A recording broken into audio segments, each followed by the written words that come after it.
نعرف أصحاب شهادات لم يجدوا وظائف ولم يجدوا مرتبات، ونعرف من لا يقرأ ولا يكتب أنعم الله عليهم وصب عليهم من البركات. السر: وأمر أهلك بالصلاة واصطبر عليها لا نسألك رزقا نحن نرزقك.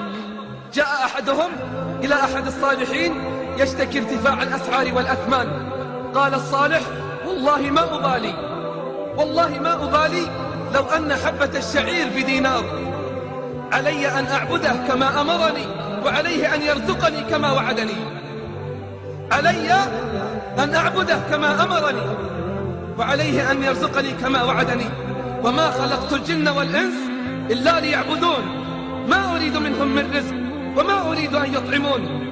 السر: وأمر أهلك بالصلاة واصطبر عليها لا نسألك رزقا نحن نرزقك والعاقبة للتقوى. لما تنزل قول الله جل في علاه على النبي صلى الله عليه وسلم: فخلف من بعدهم خلف أضاعوا الصلاة واتبعوا الشهوات فسوف يلقون غيا. يقول النبي صلى الله عليه وسلم باكيا، يقول: يا جبريل تضيع أمتي الصلاة؟ يا جبريل تضيع أمتي الصلاة؟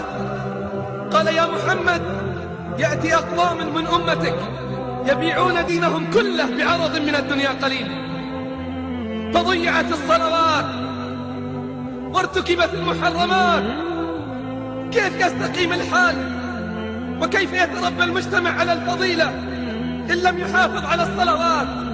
أليست الصلاة هي التي تنهانا عن الفواحش والمنكرات؟ أليست الصلاة هي التي تنهانا عن الفواحش والمنكرات؟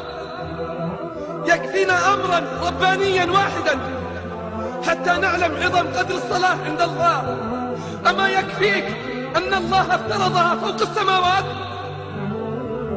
أما يكفيك أن تعلم من قدر الصلاة وعظم شأنها عند الله أنها فرضت فوق 7 سماوات وهو بالأفق الأعلى؟